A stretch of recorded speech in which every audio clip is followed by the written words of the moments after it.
Bonjour à tous, bienvenue à ce webinaire préparé par la société ADN. Merci à tous d'avoir accepté notre invitation pour ce webinaire sur la revue périodique. Alors, je me présente, je suis Aurélie Deriveau, responsable du pôle qualité chez ADN. Alors, notre webinaire portera aujourd'hui sur la revue périodique et il a été préparé et il sera animé par Léonard qui se présentera tout à l'heure. Alors, notre webinaire sera ponctué de petits sondages et on vous remercie par avance pour votre participation. Les participations sont bien sûr anonymes, mais ça nous permettra d'adapter notre offre et de webinaire et notre offre de service.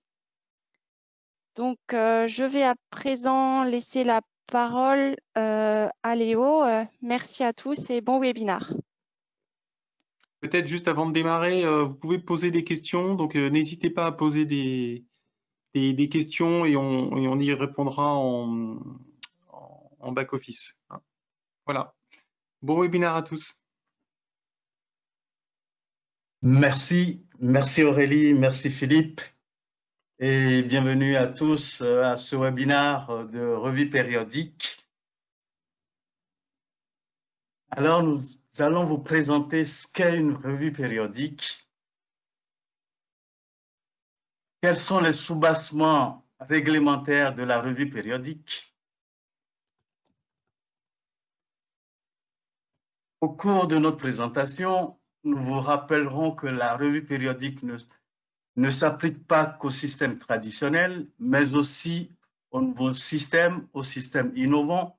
C'est pour cela que vous avez sur le troisième niveau de notre présentation une revue périodique et les systèmes cloud.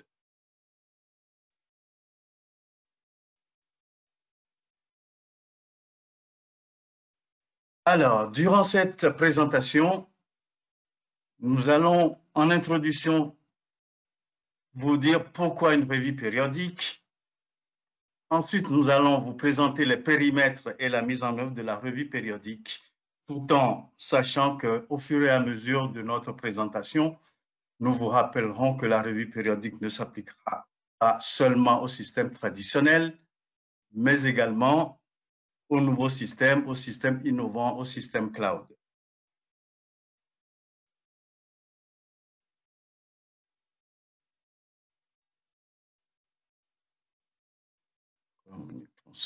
Okay.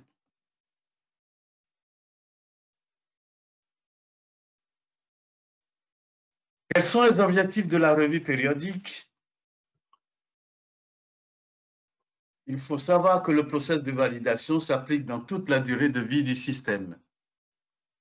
Et donc, la validation initiale n'est pas suffisante pour garantir la conformité du système. Et la revue périodique est un des éléments pour garantir la conformité du système. Mon écran se bloque un peu, toutes mes excuses.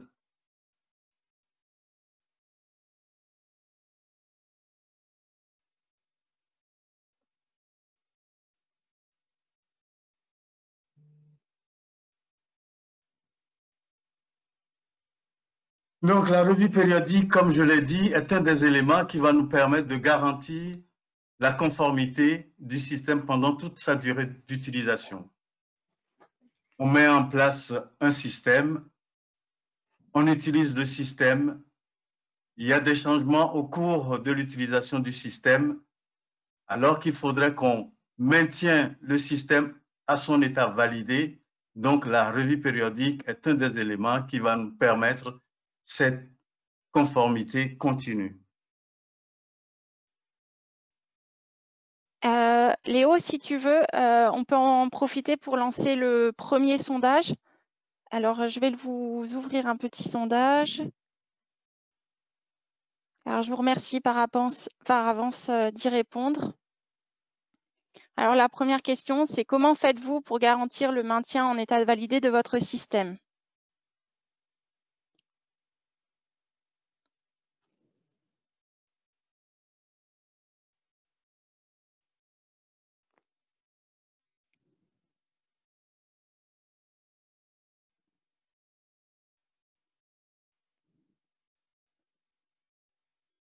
Je vais encore laisser, je vois que ça vote encore, donc je vais encore un peu laisser ouvert le sondage.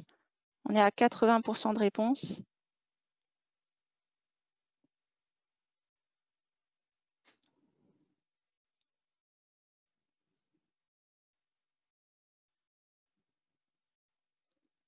Je vois que ça bouge encore, donc je vous laisse répondre. Merci beaucoup.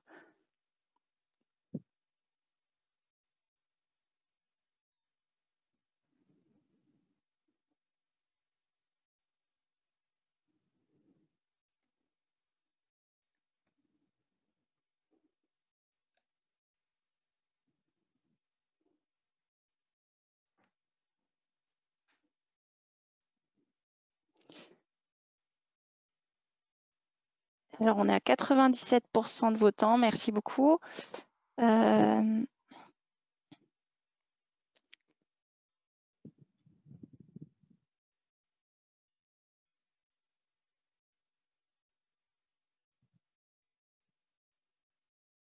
Généralement, on partage le résultat. On n'a jamais 100%. Hein. OK. Donc, il faut que tu fermes et que tu partages. Ah, OK. Très bien. Merci. Super. Merci. Désolée, je démarre dans le partage des sondages. Alors, donc là, vous voyez les résultats et donc vous êtes nombreux à suivre votre processus de gestion des changements. Une petite partie d'entre vous ne fait rien ou alors attend d'avoir des observations, l'autre d'un audit interne ou externe. Léonard, je te redonne la main. Merci Aurélie. Et donc, l'objectif de notre webinaire est de vous présenter les bases de la revue périodique, notamment les exigences sous-jacentes de cette revue périodique, conformément aux réglementations et aux normes applicables. Notre système doit toujours rester à l'état validé du développement du système jusqu'au retrait du système. Et la revue périodique s'applique à ce niveau du moment où on reçoit le système, on l'utilise et donc au fur et à mesure de l'utilisation, il nous faut garantir la conformité du système. C'est une conformité continue. Jusqu'au retrait du système, vous verrez qu'avec les outils innovants, même au retrait du système, vous aurez toujours une revue périodique.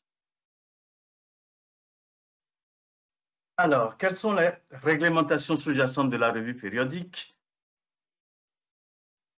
Au niveau européen, nous avons le DRALES volume 4, annexe 15 du paragraphe 4, transposé en France par la NSM, qui est le BPF annexe 15, paragraphe 4, qui nous parle effectivement de la revue périodique de nos systèmes.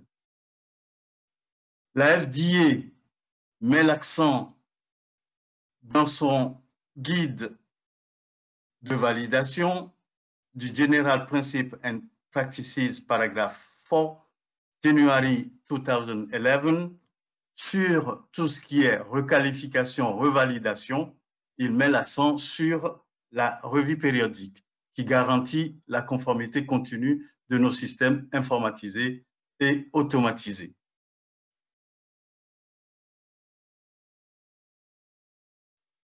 Quels sont alors les périmètres de la revue périodique?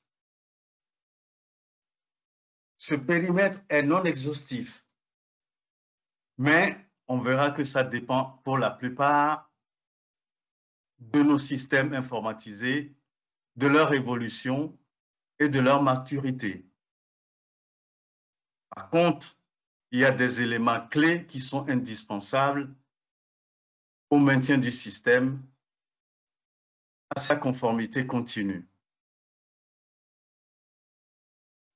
Quels sont ces éléments-là? Lors de la validation, notre système évolue.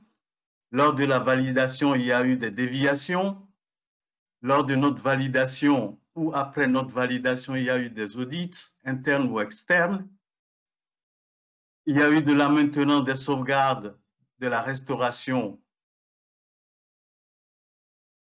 lors de notre validation et la revue périodique permet d'améliorer notre système, d'améliorer la conformité continue de notre système.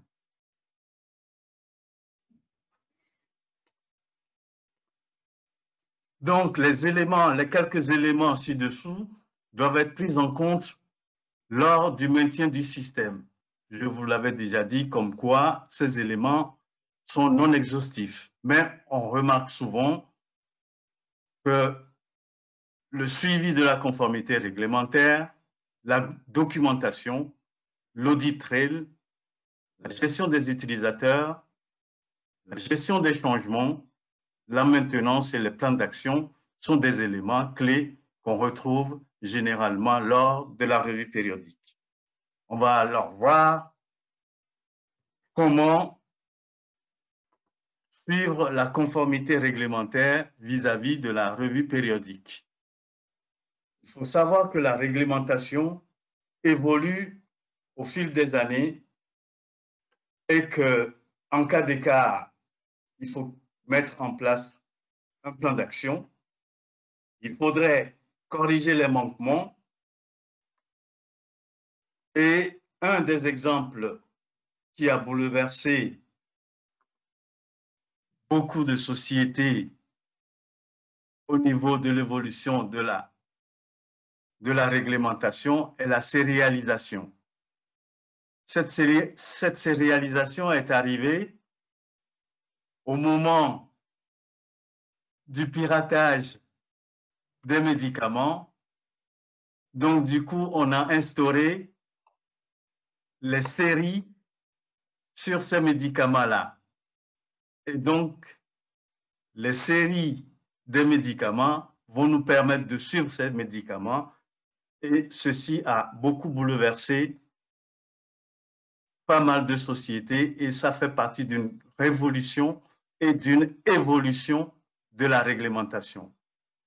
Mais on peut toutefois, au jour d'aujourd'hui, regarder autour de nous ce qui se passe au jour d'aujourd'hui avec la pandémie de Covid-19, mais on peut toujours déjà anticiper quelques évolutions au niveau réglementaire. Nous avons vu, par exemple, qu'en Europe, et d'ailleurs particulièrement en France, lors de cette pandémie, il y a eu pas mal de manquements au niveau matériel respiratoire, au point où on a même pris des ateliers de fabrique d'automobiles qui se sont transformés en fabrique d'appareils respiratoires. Et donc, il faudrait déjà y penser que cette pandémie peut toujours nous amener à une évolution réglementaire, c'est-à-dire au niveau du stockage de nos matériels. Imaginez les dépositaires de médicaments. Comment est-ce qu'ils seront affectés par ce qui se passe au jour d'aujourd'hui au niveau environnemental? Est-ce que nos locaux sont aptes à recevoir des médicaments de moins de 70 degrés, de moins de 78 degrés? Donc tout ça, il faudrait y penser déjà, c'est des évolutions qui peuvent toujours venir. Et donc, ces évolutions doivent être suivies et doivent être conformes à l'état validé de notre système. On se pose alors des questions, comme je vous l'ai dit.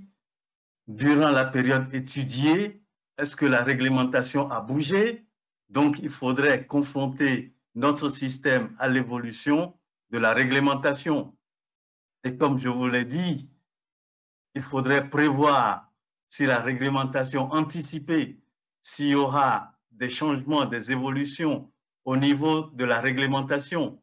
C'est ce que je vous ai dit tout à l'heure au niveau des dépositaires, leurs locaux. Est-ce que ces locaux seront aptes à recevoir les nouveaux systèmes innovants de fabrication de médicaments qui tiennent sous moins 70 degrés, moins 78?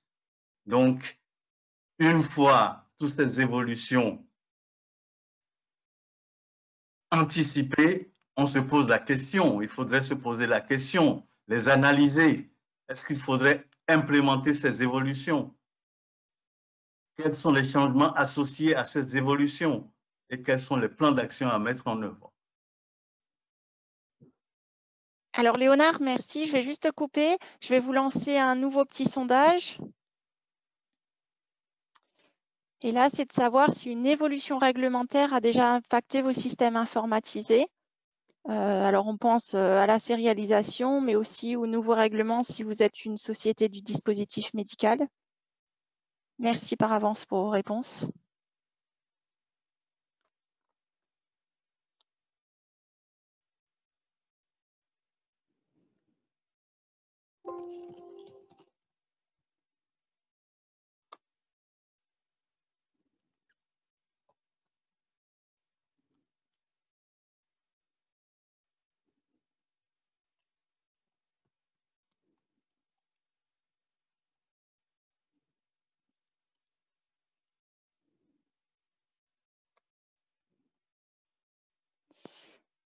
Alors, on est à 74% de votants, donc je vais fermer le sondage. Merci beaucoup.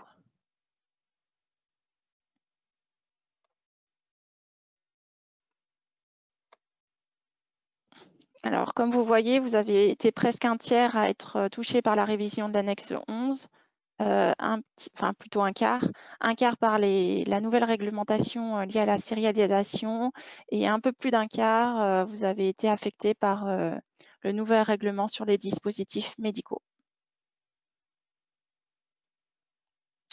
Léo, je te laisse la main pour continuer. Merci Aurélie.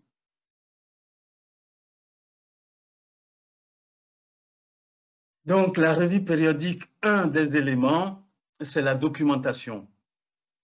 Il faudrait que les procédures utilisées garantissent la formation du personnel, la maintenance de l'équipement.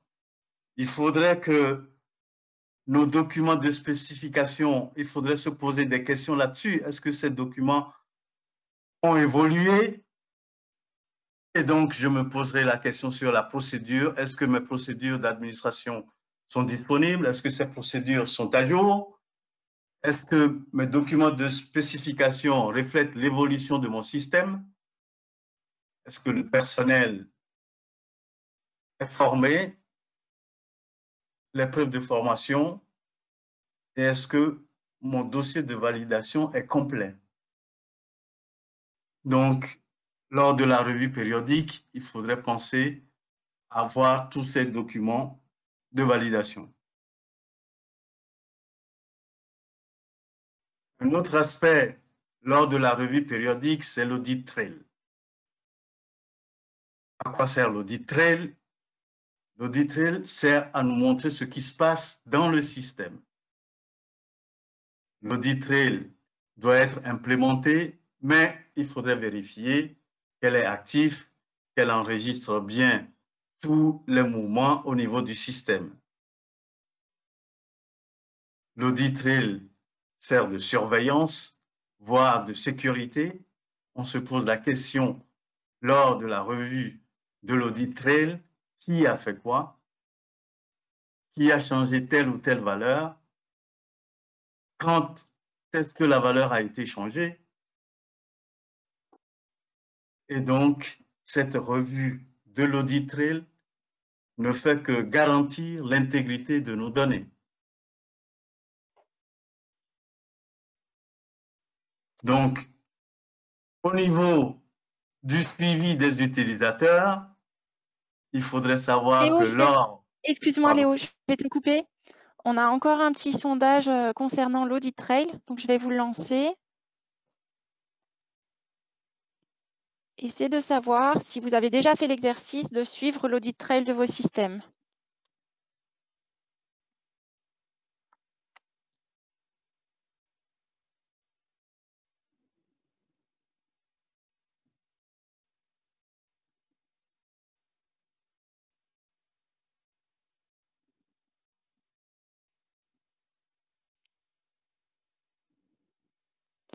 On est à près de 80% de votants, donc je vais clore le le sondage. Merci beaucoup pour vos réponses.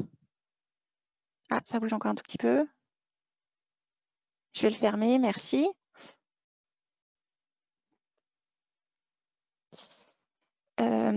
Alors, vous êtes 50% à faire régulièrement le suivi de votre audit trail, à peu près un peu moins de 20% à le faire ponctuellement, et un bon tiers, vous ne faites pas cet exercice.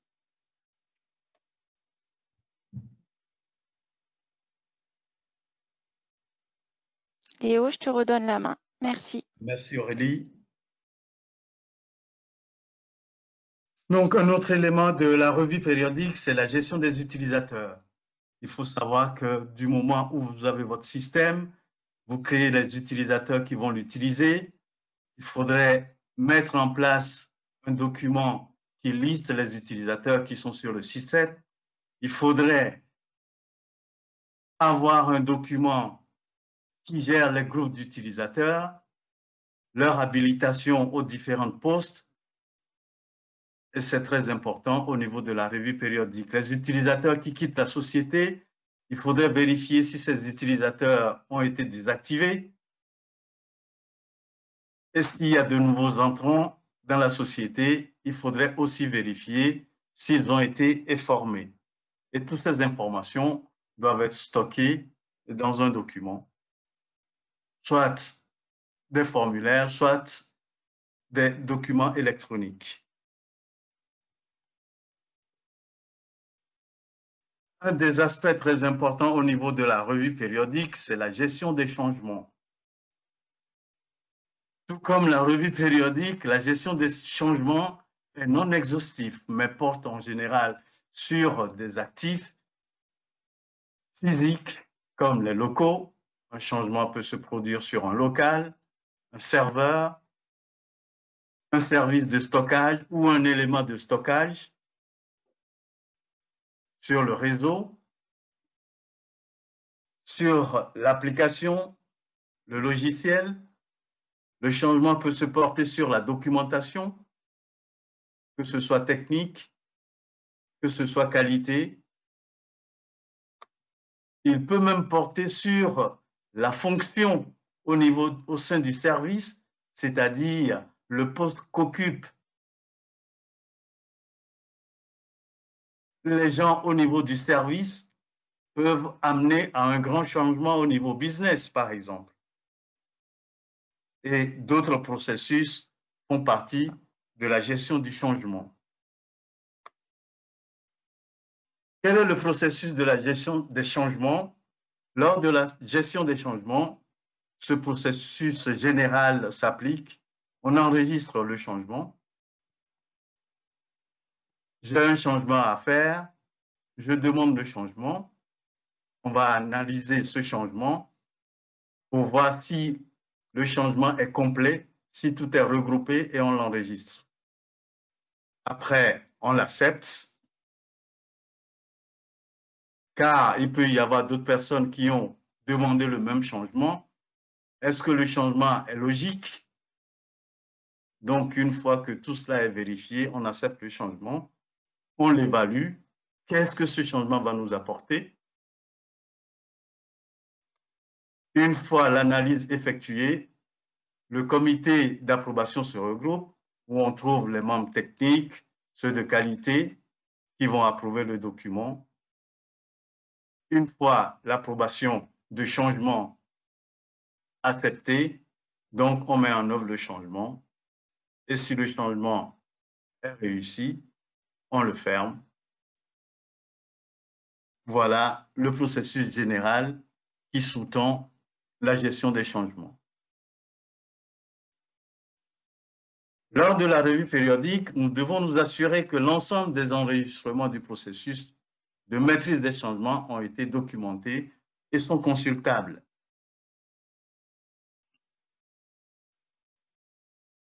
Il faut savoir qu'il y a des outils traditionnels et de nouveaux outils qui permettent de suivre les changements. Un des outils traditionnels, c'est ServiceNow, que je pense certains parmi vous connaissent. Et un des outils innovant de gestion des changements, c'est Jira Service Management. Ici, je vous ai mis une copie d'écran d'un de mes collègues qui gère Jira Service Management au sein d'ADN. Qu'est-ce qu'il a fait? Ici, il a créé des tickets de changement manuels, aussi des tickets de changement automatiques. Vous allez voir Automation Bot. Ça, c'est un ticket automatique. Et on voit sur la droite les types de changements qui a eu lieu. On a en implémentation un changement urgent, emergency, implementing, qui est en train d'être implémenté. Il y a des changements standards qui ont été déjà acceptés, qui ont déjà été implémentés. Il y a un des changements qui a été décliné, qui a été refusé. Donc ça, c'est un exemple de gestion de changement via l'outil Jira Service Management fait par un de mes collègues.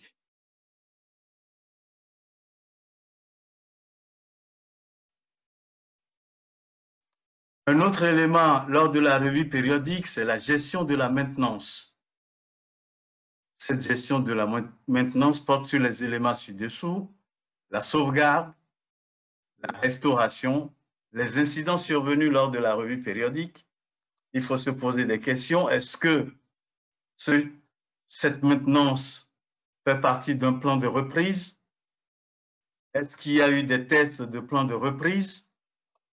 Ça, c'est des questions qu'il faudrait se poser lors de la gestion de la maintenance. Alors, à quoi sert la sauvegarde? Qu'est-ce que la sauvegarde et à quoi sert la restauration? Donc, pourquoi sauvegardons-nous nos données? On les sauvegarde pour pouvoir les retrouver en cas de panne ou en cas d'incident. On saura qu'il y a différentes sortes de sauvegardes. Je pense que vous les connaissez tous. Une complète, une incrémentale, une différentielle.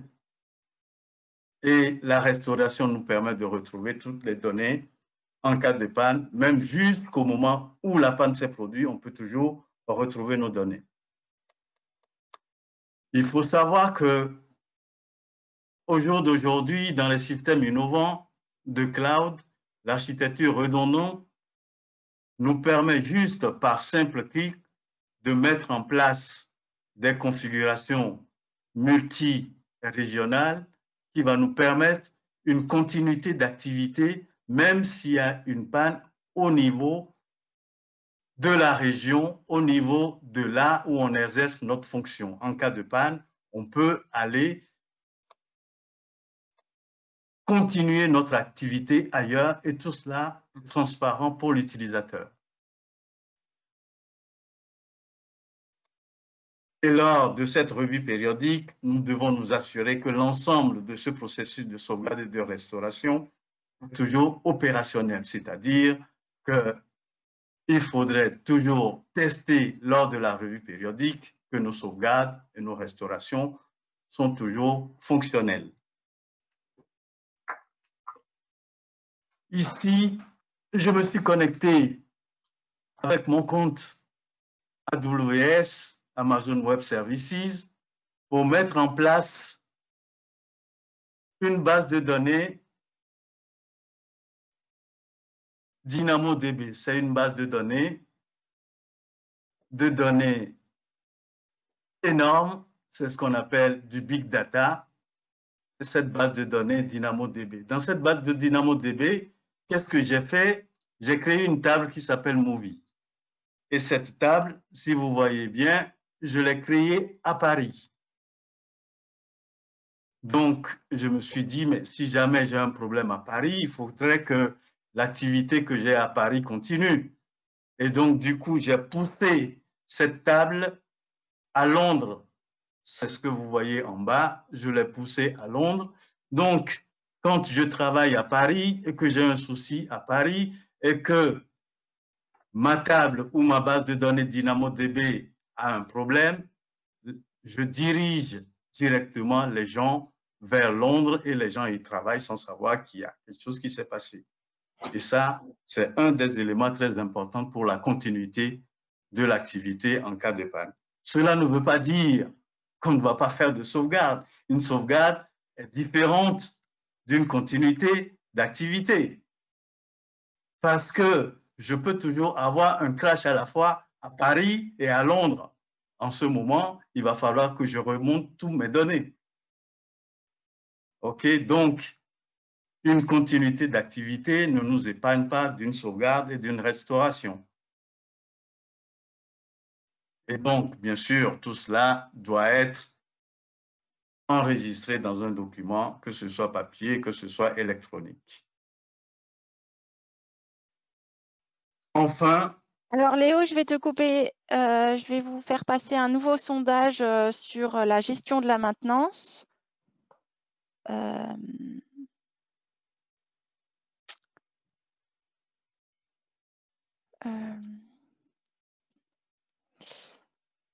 c'est même plus général. C'est comment vous traitez vos changements et avec quel outil.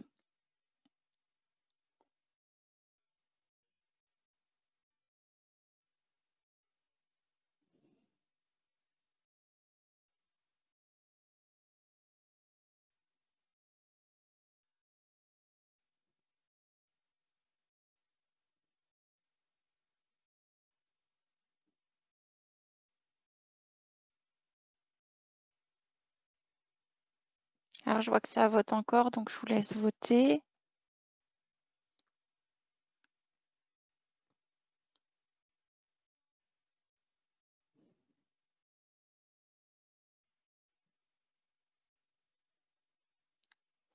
Voilà, donc je vais publier le sondage.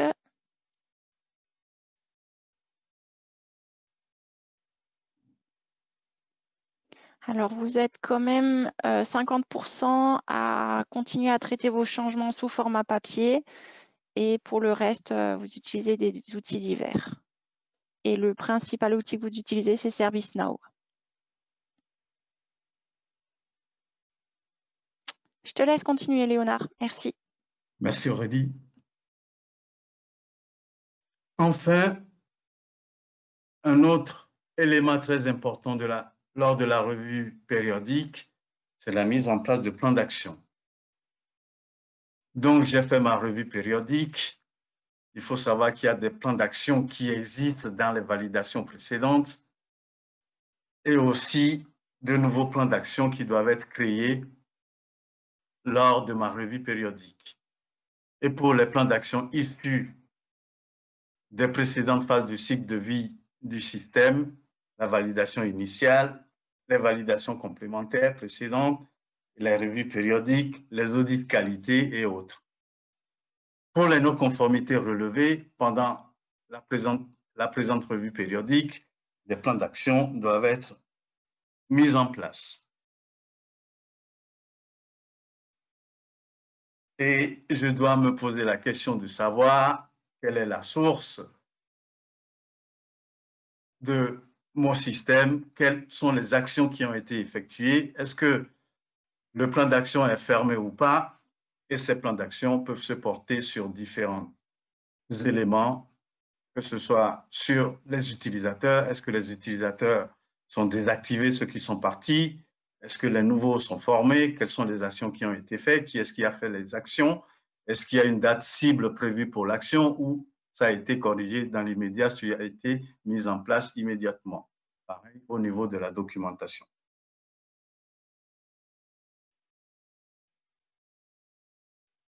Que peut vous apporter alors ADN? Quelles sont les offres ADN au niveau de la revue périodique? ADN peut vous accompagner dans votre revue périodique, dans la mise en place de vos plans d'action, peut vous aider et vous accompagner dans la gestion des incidents, des changements. On avait vu que la gestion des changements au jour d'aujourd'hui sur des systèmes innovants ne se fait que par de simples clics, de simples configurations. Donc, ADN peut vous aider sur ces actions-là. Au niveau de la sauvegarde, de la restauration, et même de l'archivage au jour d'aujourd'hui, avec des systèmes innovants. Le problème d'archivage ne se pose plus. On ne va pas courir à gauche, à droite pour aller chercher des bandes, pour aller faire de l'archivage. Non, au jour d'aujourd'hui, les services de stockage nous permettent, au niveau de la mise en place d'un cycle de vie, de dire, ben, à tel moment, vous mettez ces données-là sur tel support de stockage et c'est terminé. Ce n'est plus la peine de courir à gauche, à droite pour dire, ben, comment est-ce que je vais faire mon archivage, etc. Tout ça, ça se fait dans un cycle de vie d'un stockage. ADN peut vous accompagner au niveau de la mise en place de la redondance de l'architecture, des services cloud, peut vous accompagner dans la sauvegarde, restauration, pour la continuité de vos services. Et ADN peut vous permettre d'améliorer votre configuration d'audit trail, peut vous permettre de suivre vos audit trails. Et pour toutes ces offres d'ADN, il faudrait compter entre 3 à 4 jours de conseil pour les offres ADN. Je vous remercie de votre patience et de votre attention.